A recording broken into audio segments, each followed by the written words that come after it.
Help us rebuild Troy and destroy Olympus. Zeus? Is that shit? Chaos. Prometheus reveals his ambition to overthrow Zeus, focusing on 3 humans, with Riddy as a key element of the plan. In Crete, Riddy feels dissatisfied with life.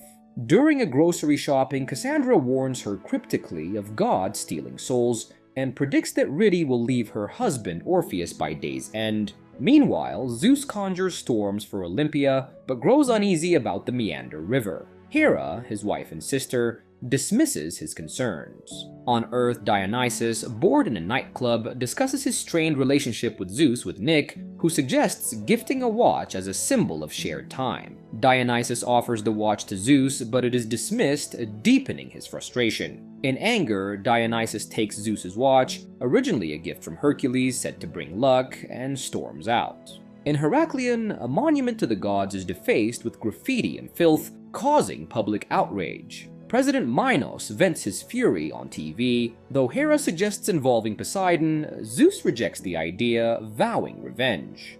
At home, Riddy discusses the monument's vandalism with Orpheus, but the conversation shifts to his upcoming performance at Heraklion. Orpheus reveals he plans to open with a new song, Eurydice, unsettling Riddy. Tension builds, but Callie, Orpheus's manager, arrives to take him to the venue, leaving Riddy frustrated.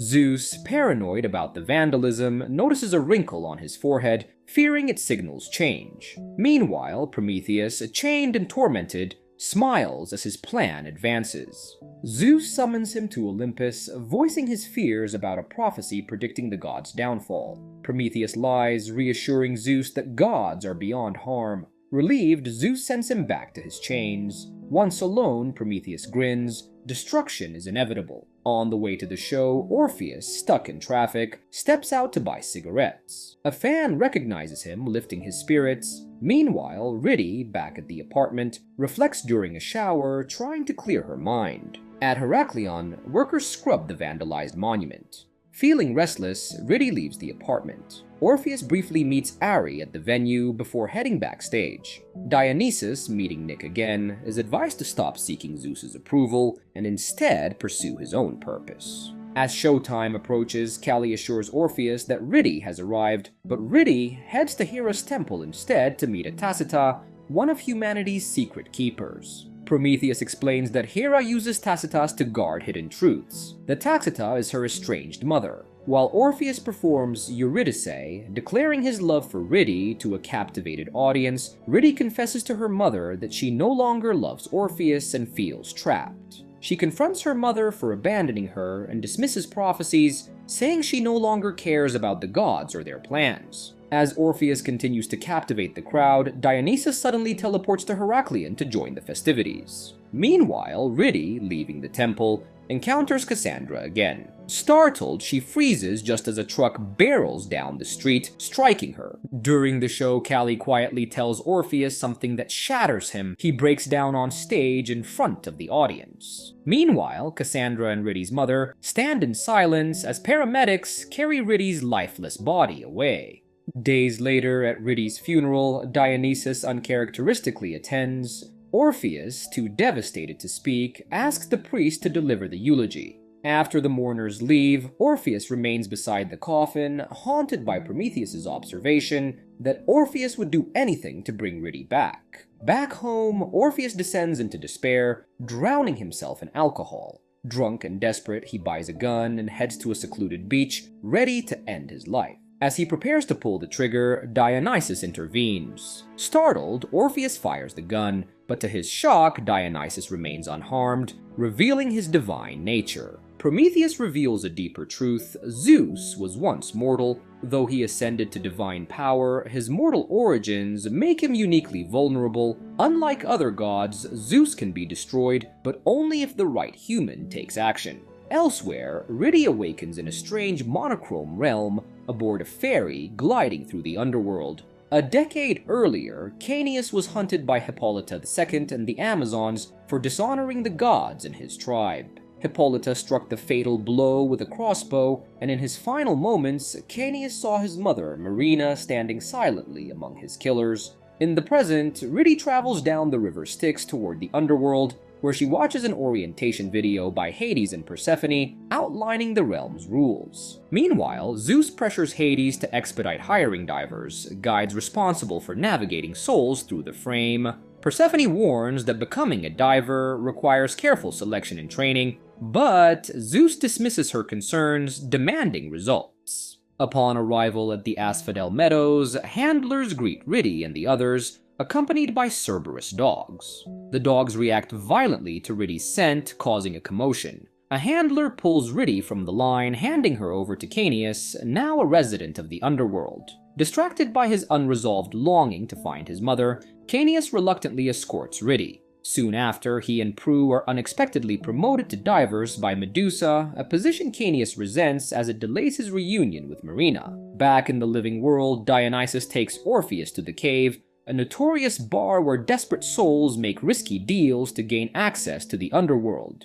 At the same time, Zeus discovers Hera's betrayal. She seduced one of his mortal lovers while disguised as him. With malice, Hera turns the woman into a bee and forces her to give birth before Zeus arrives, compelling him to kill the newborn and assert her dominance over him. Later, Zeus seeks Prometheus, confessing his fear of losing power as humanity no longer fears or worships him. Zeus reveals a desperate plan to wipe out half of humanity, believing that overwhelming fear and grief will restore his control. Prometheus cautions him, warning that such reckless action may only hasten his downfall.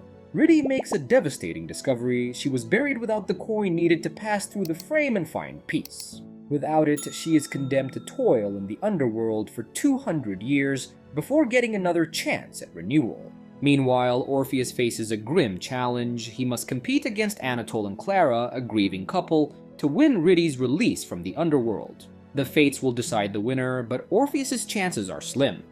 Desperate, Riddy tries to cross the frame without the coin, but the waters refuse to carry her through, leaving her stranded.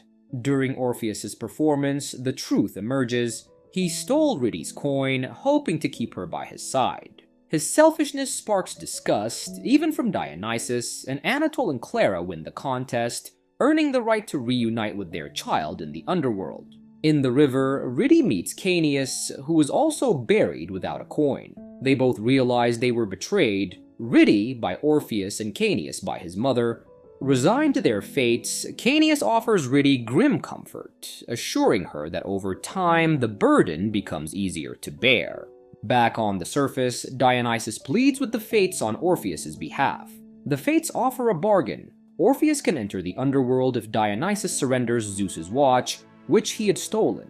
Meanwhile, Zeus begins executing his apocalyptic plans, unleashing natural disasters and sowing division among mortals, hoping to spark a decade-long war like the Trojan War. However, he realizes the watch, gifted by Hercules and believed to bring luck, is missing.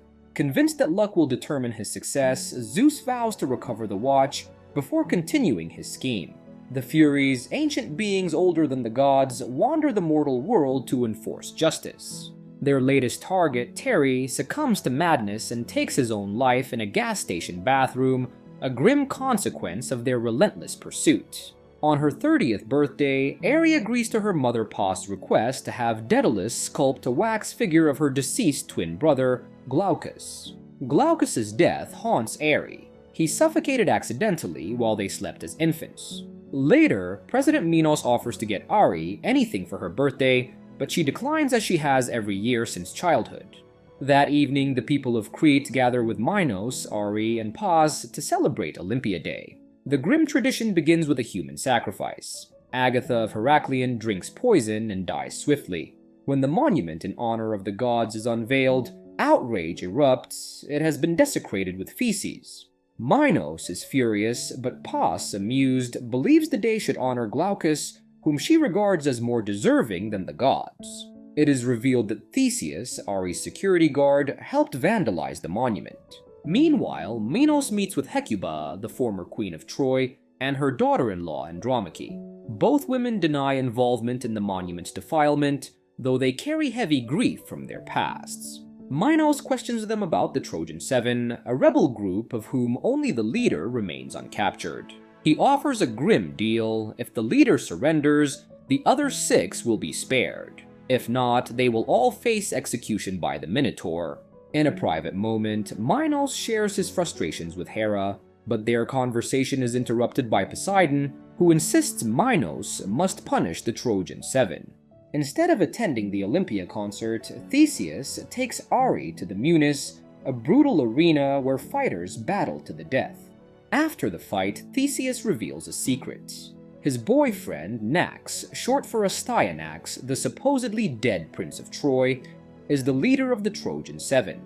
Nax masterminded the monument's defilement, defying the gods. Though Nax is ready to surrender, Theseus has locked him away, hoping Ari will intervene and ask Minos for a pardon as her birthday gift. When Ari confronts Nax, he defends his actions, claiming the gods abandoned his people. Once a thriving civilization, the Trojans now number fewer than 15,000. Moved by Nax's defiance and Theseus's plea, Ari agrees to speak with Minos. Minos grants the pardon and the release of the Trojans 7 sparks celebrations among the Trojans. However, Cassandra's prophetic cries to flee are lost in the crowd's joy. Poseidon, enraged by the pardon, confronts Minos, warning of divine punishment if the executions are not carried out. Fearing retribution, Minos orders a midnight raid on the Trojans' compound. Armed forces seize Nax and his comrades in their sleep and feed them to the Minotaur in a brutal execution. At dawn, Ari is awakened by Andromache's anguished screams. She rushes outside to find the bodies of Nax and the others displayed publicly, their deaths shattering the brief hope the Trojans had shared.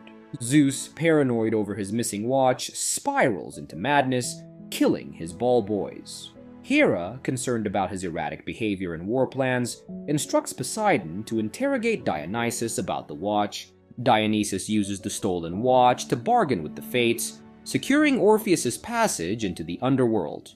Orpheus enters through a trash can behind the cave and meets Anatole, who agrees to help him, driven by love. Meanwhile, Hades and Persephone discuss a missing soul, but Hades prefers to handle the issue himself without involving Zeus. In the underworld, Kaos meets Nax, who asks for help regarding his punishment. However, Charon summons Kaos back to work, leaving Nax behind, and informs him that Photis caused chaos by urinating on the fax machine. During lunch, Riddy joins Kaos, Prue, and Adrian, revealing she is also a diver. They discuss their routines in the afterlife, with Adrian explaining how these habits provide comfort. Prue invites them to a diver's celebration. At an aquarium, Poseidon confronts Dionysus about the watch. Dionysus admits to stealing it and boasts about smuggling a mortal into the underworld, but Poseidon warns that Zeus's fury will destroy them if he doesn't return the watch soon. Later, Charon ferries Orpheus and Anatole across the river Styx. Kaos meets Hippolyta II, his killer, who calls him a blasphemer for failing to renew.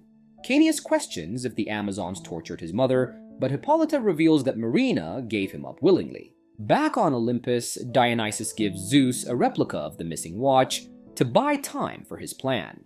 As Charon rows across the river Styx, he delivers an ultimatum. Only one passenger can continue.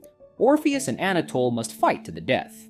Anatole hesitates, but Orpheus, driven by desperation, attacks, leading to a brutal struggle. Anatole gains the upper hand, nearly killing Orpheus. Just before the fatal blow, Charon notices a scar on Orpheus's hand, marked by fate. Remembering his promise to Prometheus to protect a marked man, Charon throws Anatole into the depth of the Styx, condemning him. On Mount Olympus, Zeus shares his plan with Dionysus. The first phase involves natural disasters to crush human morale, followed by sowing hatred to spark enmity among mortals. Despite Dionysus' concerns, Zeus coldly dismisses them, stating that mortals are insignificant. He promotes Dionysus for returning the watch, and enlists his help in executing the plan. When Charon and Orpheus reach the shore, they find a message in the sand, "Thank you, P." Recognizing Prometheus' signature, Charon leads Orpheus onward. Meanwhile, Riddy and Kaos follow Nax's cries into a hidden dungeon in the underworld. Inside, they discover hollow shells of countless souls, those they believed had passed through the frame. These souls weren't renewed, but discarded, left as empty husks in the depths of the underworld. Chained to the wall, Prometheus reflects on his suffering, A punishment for daring to confront Zeus with the truth. Zeus had become everything he once despised. Before his imprisonment, Atropos of the Fates warned Prometheus of Zeus's wrath and gave him a grim choice. If he wanted any hope of defeating Zeus, he had to follow her orders precisely.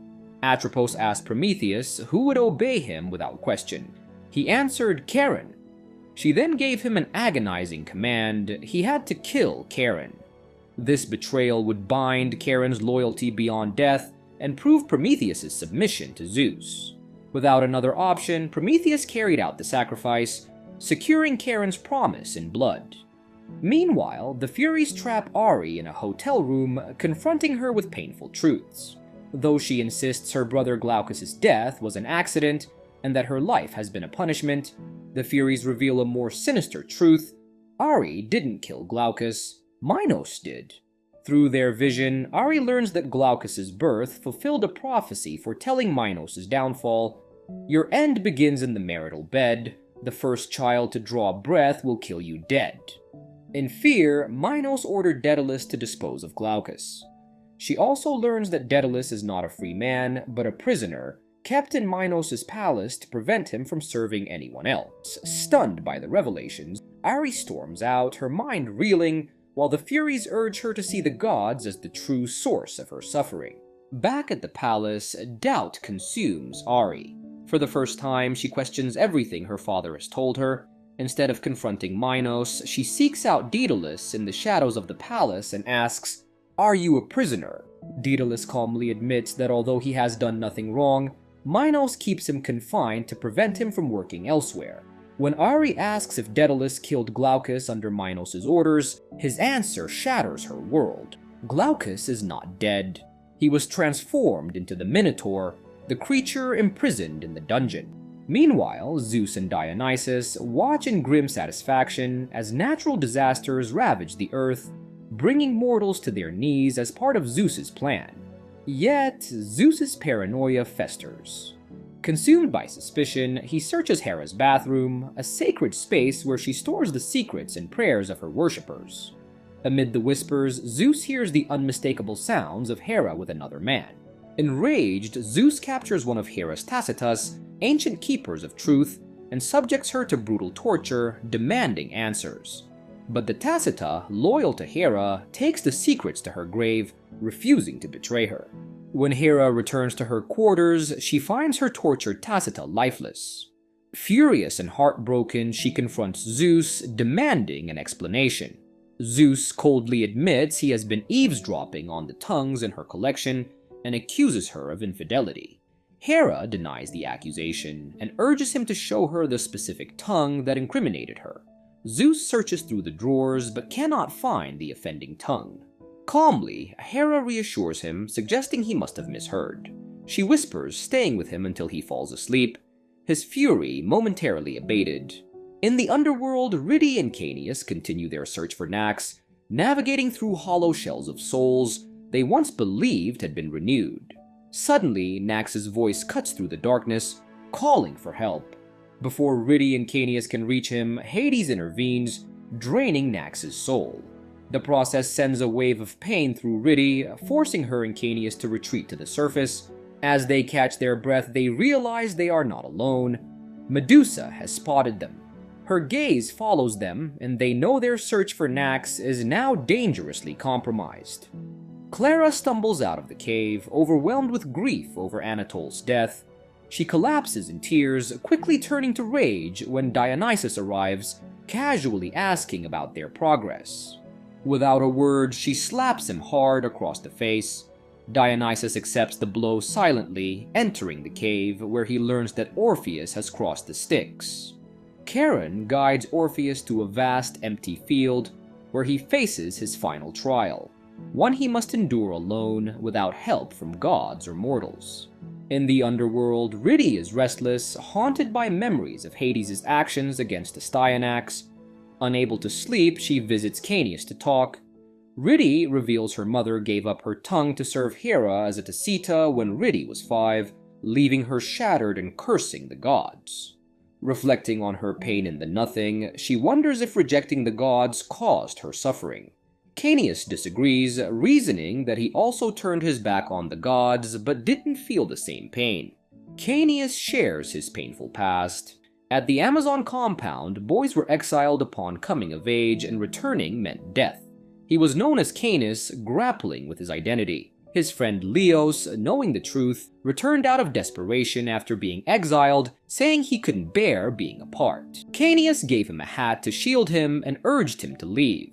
Hours later, he found Leo's body left as a warning. That night, Kaos' mother, Marina, confronted him, admitting she always knew he was a boy, though born female, and urged him to leave for safety. While conversing, they exchange a fleeting kiss. Persephone convinces Hades to reveal the truth to Zeus. The frame is failing. It was never designed to hold so many souls, and if unchecked, the entire system will collapse. Zeus meets with Prometheus to discuss his next move. Realizing mortals aren't the root of his problems, Zeus reveals a new plan. He intends to destroy the Fates to eliminate the prophecy. Prometheus warns that dismantling the Fates could unravel reality, even destroying Zeus. He urges Zeus not to let prophecy dictate his actions, using Minos as an example of someone defying fate. Zeus dismisses this, arguing that Minos' efforts only delay the inevitable. Glaucus could still escape and kill him. To prevent this, Zeus suggests Minos kill Glaucus preemptively. Hades and Persephone summon Zeus, Hera, and Poseidon, warning them that the frame is collapsing. Zeus refuses to accept responsibility, accusing Hades of sabotage. Enraged, Zeus strikes Hades with lightning, nearly killing him. Elsewhere, Orpheus trudges through a scorching desert, teetering on exhaustion and hallucinating water in the sand. Hera and Poseidon give Minos a cruel ultimatum: kill Glaucus or Ari will be taken and tortured. Desperate, Minos pleads for mercy, but the gods offer none. If he fails, Ari will suffer in his place. In the desert, Orpheus encounters a man beside a water cooler, offering him a drink with a warning. Drinking will cost him his chance to reunite with Riddy. On the brink of death, Orpheus resists the temptation. This act of restraint completes his final trial, and a door materializes, leading him to Riddy. After learning of Orpheus' success in finding Riddy, Dionysus seeks Poseidon for advice. Instead, he uncovers a shocking truth. Poseidon has been having an affair with Hera, betraying Zeus. Elsewhere, Medusa finds Charon and reveals that the man with the mark, the one foretold by Prometheus, has finally arrived in Asphodel, confirming the truth behind Prometheus' cryptic words. Marina steps out of her trailer into the still morning to find Riddy's mother with a sign, "Today's the day." With silent understanding, Marina walks to her grave, containing a coin for the underworld and a handgun. She places the coin in her mouth and pulls the trigger, ending her life. On Olympus, Poseidon confesses his love for Hera to Dionysus, urging her to run away, but she refuses, stating running won't solve anything, choosing duty over desire. In the underworld, Orpheus finds Riddy and apologizes for taking her coin, admitting he denied her the chance to renew out of love. He begs her to return to the living, but Riddy, enlightened by her time among the dead, refuses. Medusa takes Riddy aside, revealing that rebels who see the god's true nature have been waiting for her. They believe she and Kaos, sharing the same prophecy, could bring down the gods. Meanwhile, Daedalus explains to Ari how Glaucus became the Minotaur. Isolated in darkness, he lost his identity and turned feral. Guards were forbidden to speak to him, leading to his violent behavior, including killing one. Minos, recognizing Glaucus's potential for violence, inspired Daedalus to forge the Minotaur's mask and horns, sealing his fate as a beast. Back in the underworld, Kaos urges Riddy to leave with Orpheus, insisting she deserves a second chance. Riddy is torn, sensing her destiny may lie in staying and fighting the gods. Medusa introduces Orpheus to Hades, who congratulates him on passing the underworld's trials, but reveals the crushing truth: neither he nor Riddy can return to the living. Persephone and Medusa exchange disappointed looks, but Hades' word is final. Orpheus pleads for a new beginning, but Hades states some journeys are meant to end here. Persephone expresses her displeasure at Hades' refusal to let Orpheus and Riddy return, arguing that sending a soul back would show Zeus they no longer fear him. Hades insists the dead belong in the underworld, warning that crossing boundaries could unravel reality. On Olympus, Zeus assembles the gods to witness Minos kill Glaucus. Meanwhile, Daedalus takes Ari to see Glaucus for the first time since infancy, but Minos has already released Glaucus, arming him with a knife gifted by Hera to kill his son and break the prophecy. As Daedalus tries to lead Ari to safety, Glaucus intercepts them. Despite Daedalus's attempts to reason with him, the feral Minotaur kills him before Ari can intervene. Terrified, Ari flees through the dark corridors. Glaucus, sensing something familiar in her scent, corners her but softens upon realizing she is his sister. Cautiously, Ari removes his mask, revealing the humanity beneath. Just then, Minos arrives, wielding the knife. A fierce struggle ensues, and though Glaucus gains the upper hand briefly, Minos stabs him in the chest and slits his throat, killing the son he once feared. Defying Hades, Persephone acts while he rests, quietly sending Orpheus and Riddy back to Earth. Standing over Glaucus's body, Minos coldly justifies his actions to Ari, insisting he had to defy the prophecy to protect their family. At that moment, Ari realizes her father misunderstood the prophecy. Glaucus was born first, but barely alive. It was Ari, born screaming, who was destined to fulfill it. Without hesitation, Ari picks up the knife her father used to kill Glaucus. As Minos stares in disbelief, she plunges the blade into his chest, ending his life and fulfilling the prophecy. On Olympus, Zeus watches in shock as Minos falls. Thunder rumbles as Zeus feels his power slip from his grasp. With one final, thunderous crack, Zeus collapses, overwhelmed by the chaos unfolding below. Zeus awakens to find Hera watching him closely, realizing Minos is dead and the prophecy fulfilled. Panic sets in. If Minos can't escape his fate, Zeus must act quickly to prevent his own. Meanwhile, Hades confides in Medusa about his plan to restore balance to the underworld, asking her to assist Persephone during his absence as the underworld nears collapse. Determined to thwart his prophecy, Zeus heads to the Cave of the Fates to kill them and sever Destiny's strings. The Fates reveal, a prophecy only comes to pass if someone makes it so. Zeus insists his prophecy is real, but they respond that what he fears hasn't happened yet. Hera, Dionysus, and Persephone meet to strategize against Zeus's paranoia, threatening both gods and mortals. Persephone questions Hera's motives for spreading the false narrative of her imprisonment in the underworld, receiving only a knowing smile. Unmoved, Zeus the Fates ablaze, and as they burn, Lacey returns his stolen watch, which Dionysus gave her. On their way back to Earth, Riddy confesses her love to Kaos and reveals to Orpheus that she planned to leave him in Crete the day she died, knowing their love had faded. Despite past pain, she offers Orpheus a chance to start anew, and they move toward a hopeful future. At the frame, Kaos meets his mother, Marina, who claims she led the Amazons to him because it was his destiny and intends to take him through the frame. Kaos warns her that renewal is a lie, but Marina ignores him. Determined, he plunges into the water after her, despite lacking a coin at his death. The current pulls them deeper into the unknown. As Marina begins to sink, Kaos grabs her hand, and together, they are swept through the frame. Zeus returns to a tense family gathering, where Hera warns that his erratic behavior is unraveling everything. Undeterred, Zeus distributes meander water. Full bottles to Hera and Poseidon, a half-filled one to Dionysus, and none to Persephone, announcing rationing. He declares that the Fates are destroyed, severing all prophecies. Zeus confronts Dionysus about the stolen watch, which Dionysus admits he gave to the Fates to help a mortal restore a loved one. Suspecting deception, Zeus demands answers about Orpheus, and Persephone lies, claiming he is dead. As punishment for Dionysus, Zeus kills his pet kitten Dennis and sets fire to Hera's bee colony, severing her connection to the enslaved queen bee. Fed up with Zeus's tyranny, Poseidon confesses his love for Hera and urges her to leave Olympus with him. Hera responds with laughter, prompting Zeus to pour out Poseidon's water and dismiss him from his duties, assuming control of Crete, the underworld, and more. Later, Zeus visits Prometheus to gloat, but Prometheus vanishes before responding, leaving Zeus unsettled.